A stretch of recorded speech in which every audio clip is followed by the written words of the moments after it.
Most of us don't like waiting, particularly if we're waiting for something to change or something to get better. Waiting can be a very frustrating experience.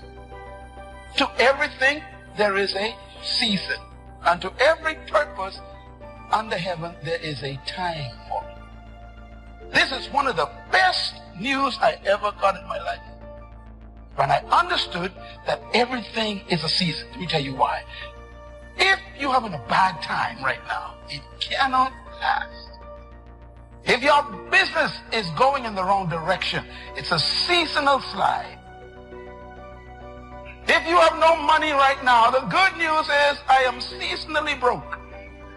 That's why we are always reminded, never make a permanent decision in a temporary problem. Don't make a permanent decision over a temporary circumstance. Don't allow a moment of agony to make you draw a conclusion about life prematurely. Because if you just keep on walking, God has a way of making everything all right. You can't change the seasons. They're set. All of this has been set in motion. You can change yourself. You can't change the seasons, but you can change yourself. Life and business is like the changing seasons.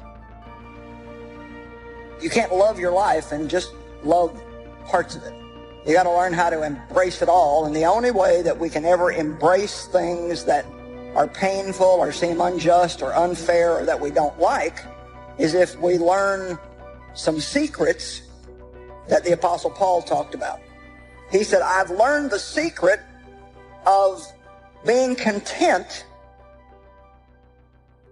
One of the things that we know about life is that you're always going to be changing. In the old pattern, in the old chapter, you had certain patterns, right? In the old chapter of your life, you would go to the bar and drink. You would go to the store and spend money you didn't have. You're in a new chapter now. And so you have different patterns. When the patterns change, so will your circle of friends. It's a fact of life. But that doesn't mean your old friends aren't friends anymore. It just means that you don't want to hang out with them. You still care about them, but you don't like doing what they do. The patterns have changed.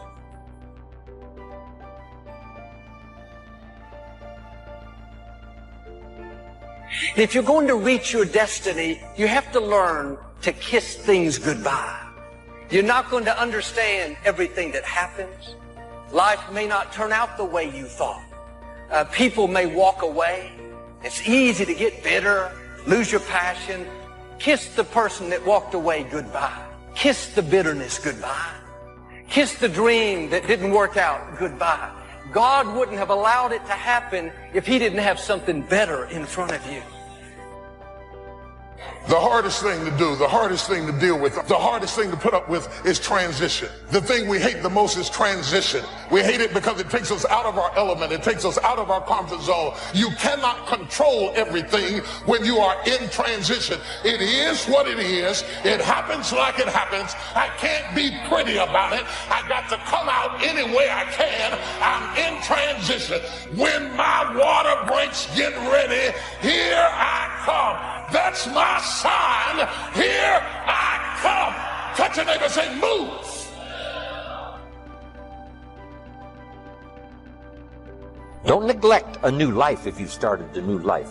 Learn the good, evil. Summertime. Here's what you must not become: a victim of yourself.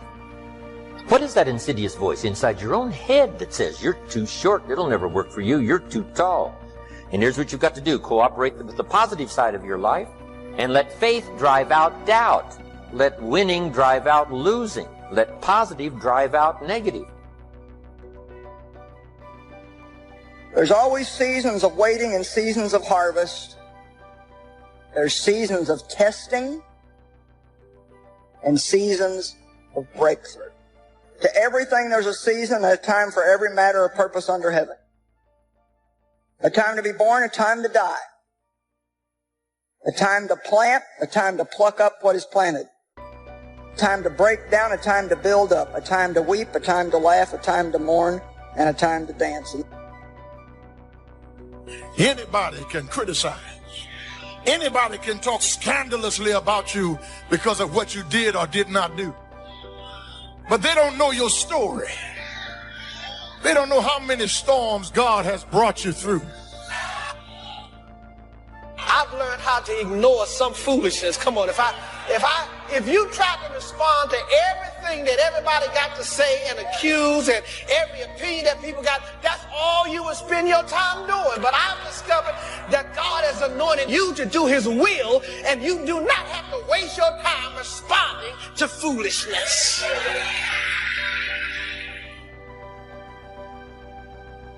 There are people and opportunities that were ordained for your past that are not ordained for your future. They were right for a season, but that season could come to an end. The key is how you handle the closed doors, how you handle the person that did you wrong. Sometimes, instead of kissing them goodbye, we smack them goodbye. I didn't like you anyway. Don't let the door hit you on the way out.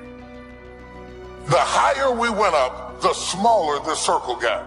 If you really think you're going higher, you got to notice that the higher you go, the smaller your circle. You can't go high and go wide at the same time. If you don't do that right and do it the other way, you're going to keep falling over, so there may have to be some cutting back.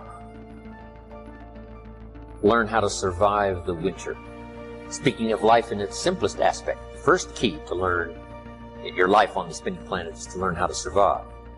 So we cannot rearrange the coming of the winters. But here's what we could do.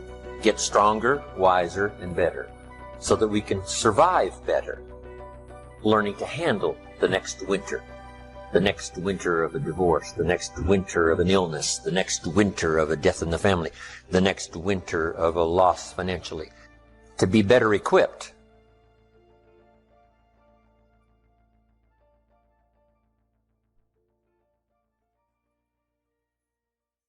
You got friends for a reason, you got friends for a season, and you have friends for a lifetime. As the patterns of my life change, so do the friends that I hang out with more frequently. And I also believe that as you change and the patterns in your life change, people show up in your life for a reason. And it's exactly the kind of people that you need.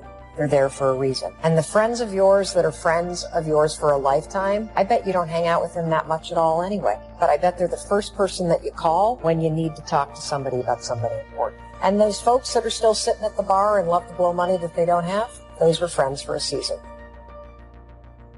Get rid of all things, people, and situations that no longer belong in your life.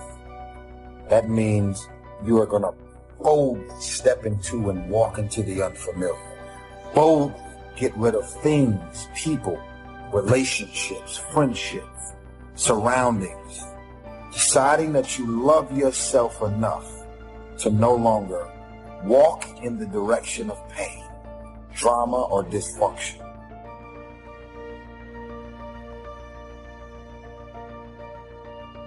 The collection of ideas that turns your life around. The collection of ideas that caused you to learn extra skills. You got to have a good plan. You got to have a good health plan.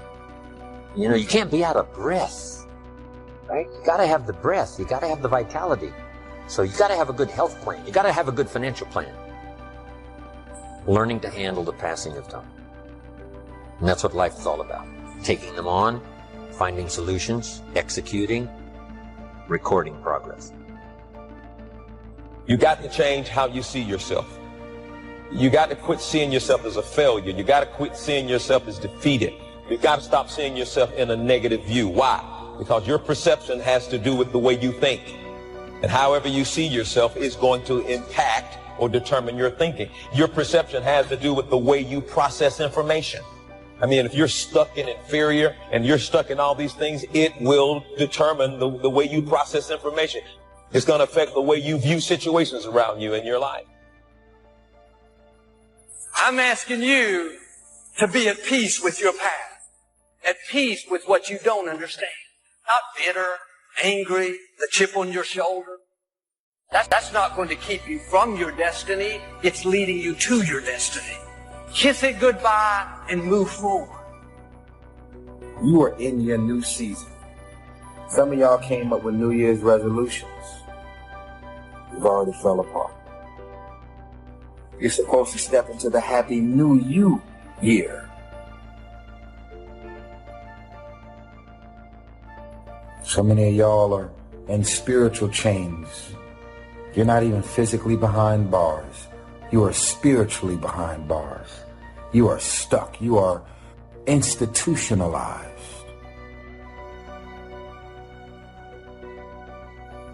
Here's what everybody has the opportunity to climb the ladder.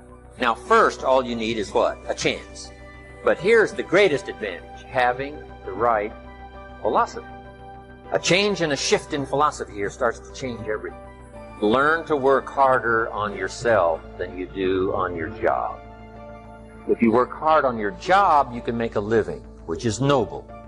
If you work hard on yourself, you could make a fortune, which is exciting. If you have friends that make you wrong for changing your life for the better, that's their issue. It's not yours. I want you to be transformed out of the world. Transformed or changed from how you used to think, how you used to act. I want you to change yourself from the world to the Word. I want you to change yourself from those ideas that you got in the world and be ye transformed. How? By the renewing of your mind. If you're not prepared to go through some bloody stuff and some dirty stuff, you don't want to keep feeding on this kind of word, because it will open up your mind and open up your thinking and open up your concepts until all of a sudden you are uncomfortable in what you were once comfortable in. We were born to do a special work. You were born to do a special work. You are here for a reason, to do the greater work. Not just work for a living, but to make a difference with your life. You're thinking on another level, and it's causing a separation. What used to be funny isn't funny anymore. And what you used to be satisfied with, you're not satisfied with anymore. And all of a sudden, you don't fit in the places you used to fit in. And they think you're acting strange. And they say things like, you forgot where you came from. I didn't forget it. I just can't stay in it. So we've been talking about the power to change yourself. And ladies and gentlemen, you all have the power to change your life. Right now, you have the power to change. Say this out loud. I have the power to change my life now. Every time I climb up a little bit, I start this pattern where I sabotage, or I start to believe too much, or my relationships go sideways. You're falling into these patterns. There's massive power in beginning to understand that's not who you are. You are not your possessions. You are not your accomplishments. You are not what other people say you are. You are not what you look like. And guess what else you're not? You are not your patterns. But your life becomes a combination and a result of your pattern. The great thing about us is that we can change these patterns if we identify them. You got to weep with those that weep and laugh with those that laugh. You got to have this full understanding of the game. You got to understand the highs and the lows, the tragedy and the triumph. Just like in your mind, you got to stand guard at the door of your mind. Don't become a victim of yourself. Beware of the thief in your mind that's after your promise. And see if you can't engage in this mental contest and win the day. When you have a vision, all of a sudden, all of the pain in your life now begins to have a purpose, because you realize, I'm not there yet. I'm on the way. I'm going to keep on believing. I'm going to wait for it. Habakkuk says, write the vision down. Make it plain. Make it clear. Visualize it. See it. Think about it. Share about it. Why don't you kiss the self-pity goodbye? Being critical, sarcastic, that doesn't look good on anyone. Some people can wear designer clothes. They can have nice hair. They look great on the outside. The problem is, none of that can cover up what's on the inside. If we would spend half as much time on the inside as we do the outside, we'd be much better off. And when you are frustrated with the people you love, the conflict is overwhelming. It's one thing to be angry at people you don't know, but when you are angry with people you're in covenant with, the confusion is overwhelming because one thing says love them and the other thing says I want to choke you. Success is something you attract by the person you become. Success is not something you pursue, chase, run after. Success is something you develop, something you become. You attract success.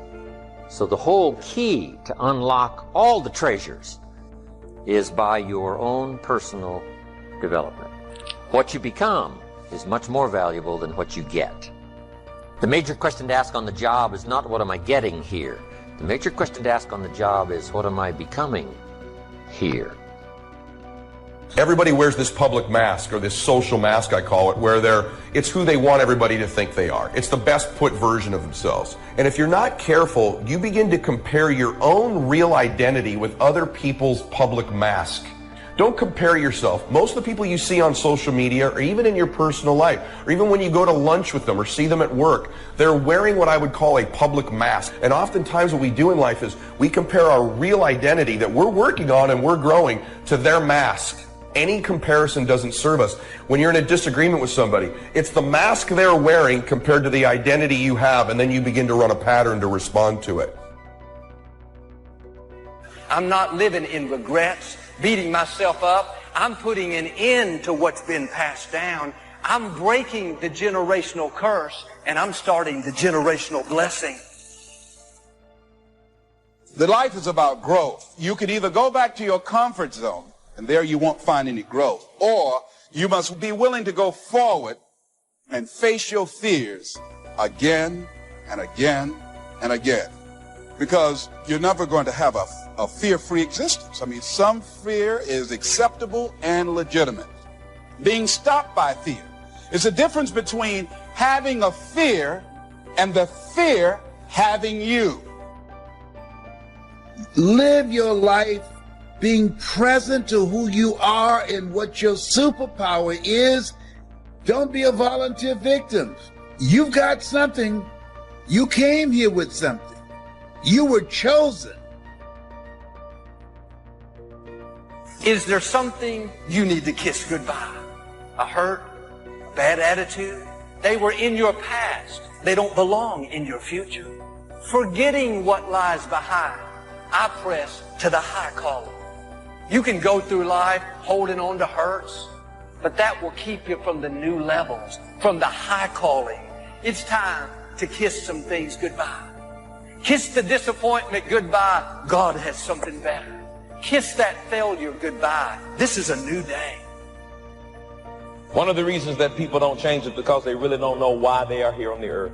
They don't know and they don't understand their purpose in life. And when you know your purpose, you're going to change when you know your purpose. If your life and the people that you have in your life creates nightmares for your life, the nightmares that you're having while you're awake, you're witnessing nightmares. Drama, dysfunction, negative people, you consuming your life. It's like, oh, there's negative dysfunction and drama. And you're going to walk into the direction of dysfunction and drama. When you go to sleep at night, those nightmares are going to continue till you sleep because of what you're deciding to do while you're awake. How long is the night? It's only a few hours. Come on. There's never been a double night. So learn to think day when it's night. And then you must learn to think night when it's day. So you must think negative when it's positive. You must think winter when it's summer. You must not be faked out when it's nice. You must think storm in the summer and not get faked out. Work while it's day. Work while it's day because the night's coming.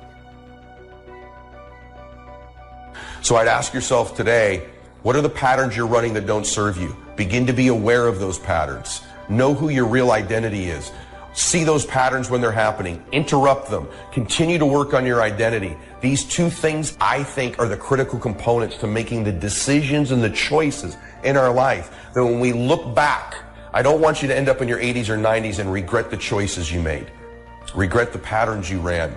And that you just unconsciously went through your life without choosing the direction of it. Choosing the decisions. I tell you what, don't ever let the devil steal your hope. I mean, hope is the most powerful motivator. When you continue to have hope, the devil cannot defeat you. And the word hope just simply means that you're expecting something good to happen at any moment. You say, well, I'm sick today. Well, expect to be well tomorrow. And if tomorrow you're not well, then expect to be well the next day. There comes a point in your life when you look in the mirror and who's looking back at you realizes that's all you're ever going to be. Wow, what a blow, what a punch in the gut. And I kept seeking, I kept working at it because the one that I was living wasn't me, and he had to go. You want to be successful? Watch successful people and do what successful people do. And so I'm saying to you, you have something special. You have greatness in you. I want you to write this down. Do what works.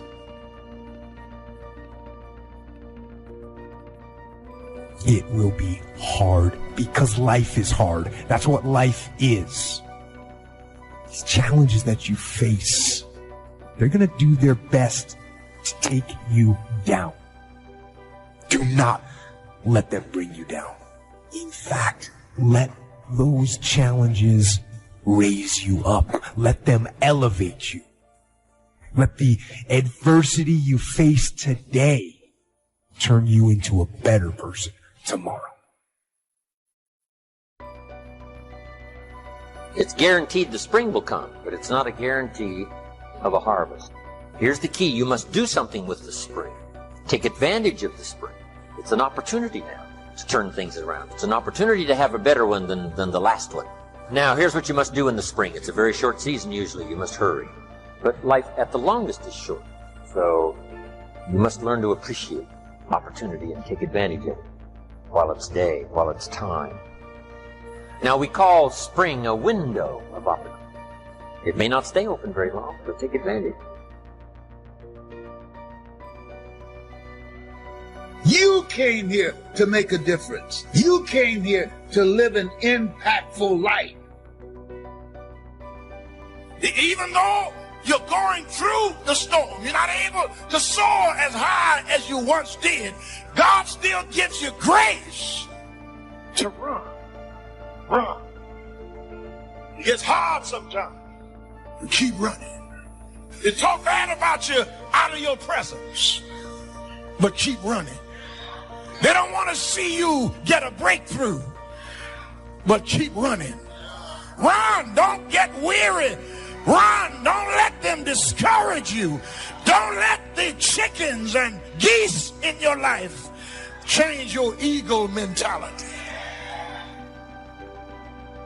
Doubt. Sure, there's doubts on the outside.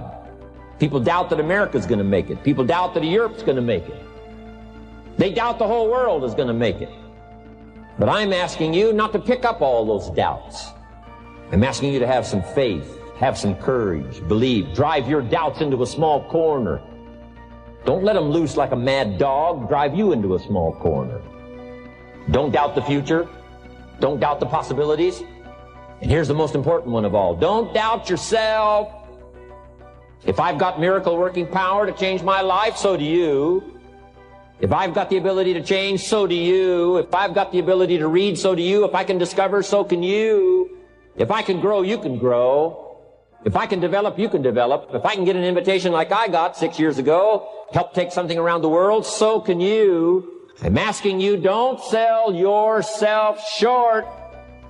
And I believe the solution to self-doubt is to build something bigger than that doubt, which is to build our self-confidence. And one thing to know about the fact that you doubt yourself is, one, I struggle with it as well. One of the reasons I've had to go learn to build all these tools for myself is because in my life, I've been riddled with self-doubt. That creeps up all the time in our lives. Am I enough? Am I good enough? Do I deserve this?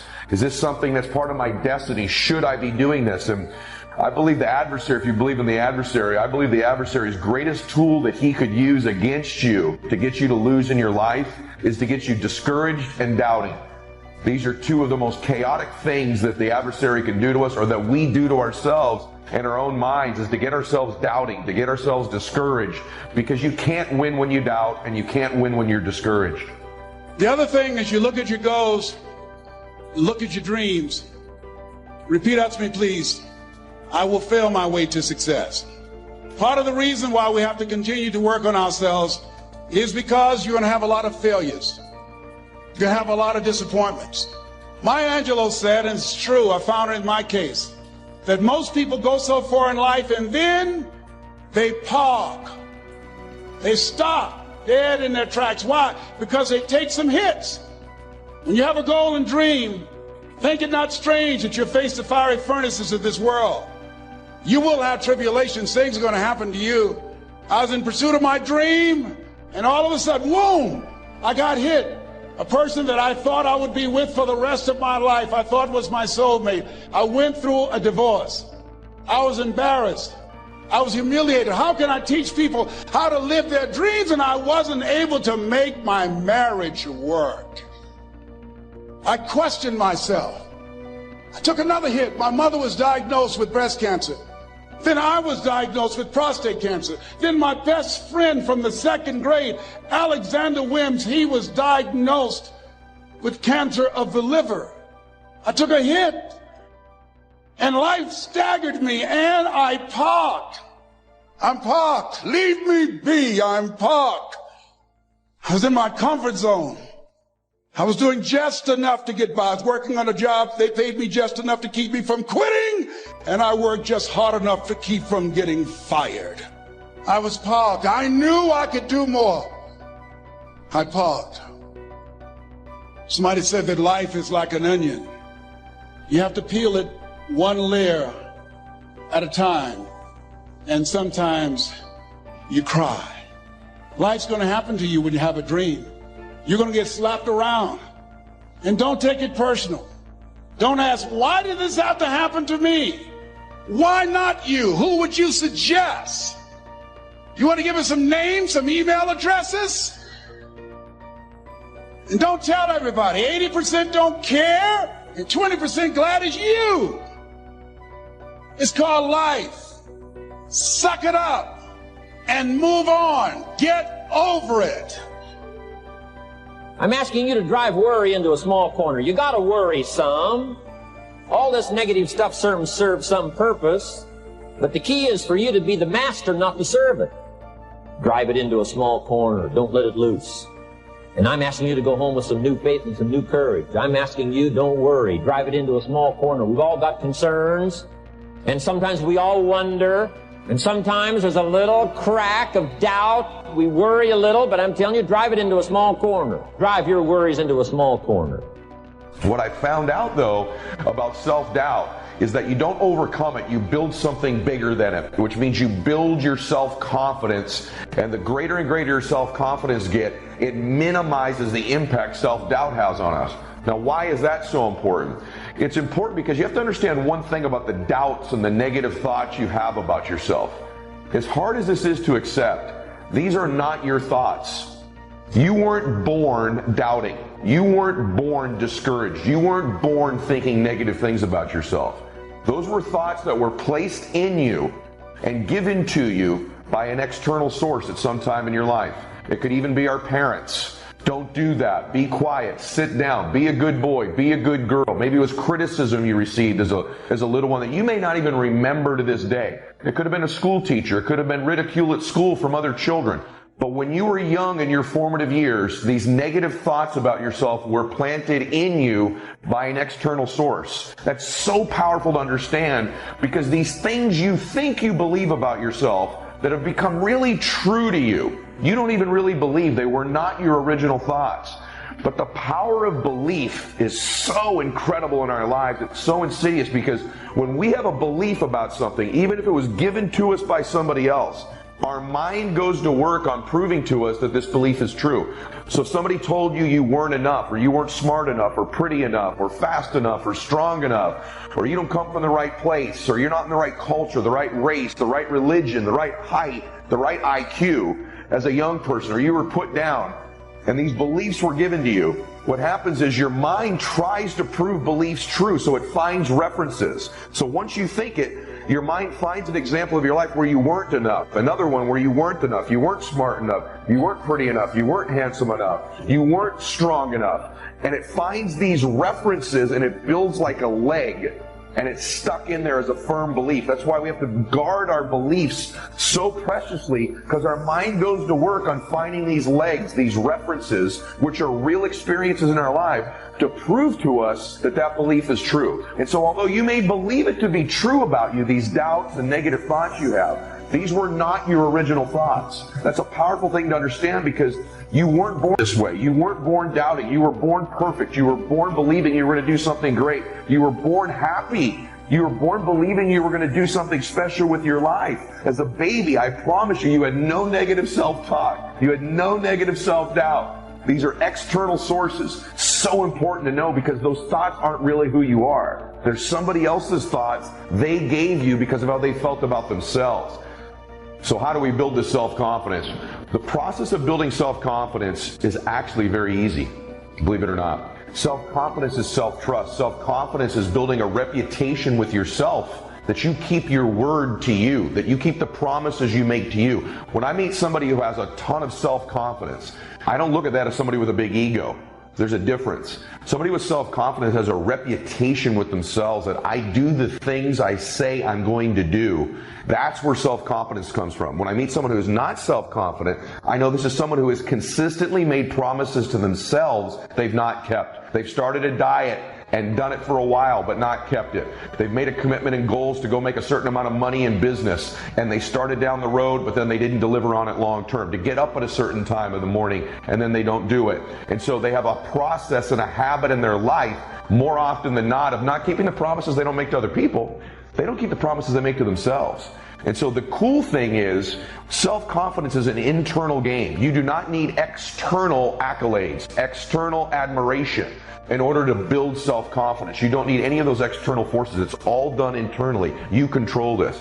And you control this by beginning today to keep the promises you make to yourself. And you have to stack the deck in your favor. Stack the game so you win. It's not good enough just to keep the promises you make to yourself. You must acknowledge it when you do it to you, to give yourself credit, to create confidence momentum, is what I call it. So whether that's setting the deck where you're going to get up a little bit earlier, you're going to make a certain amount of phone calls you miss, a certain amount of appointments, you're going to eat a certain amount of calories in your fitness, you're going to spend a certain amount of time with your children or your parents, and you begin to do these things you say you're going to do. You say simple things like, I'm going to lay out my clothes the night before I go to bed every night, before I go to sleep, so when I wake up that decision's made for me. And believe it or not, the fact that you just do something that simple that you then deliver on begins to build confidence. So you say, I'm going to stretch in the morning when I get up, and you do it. All of a sudden, it's all these habits I teach. When you just begin to do the things you tell yourself you're going to do, you begin to build self-confidence, which is this reputation with yourself. So ask yourself a question right now. What is one thing right now, one promise I can make to myself that I'm going to begin to keep starting this minute? And begin to do it. It could be how often I'm going to pick up a book and read it. But you begin to stack things you commit to do, and then you deliver on them and you acknowledge them to yourself. You're in the process of building self-confidence.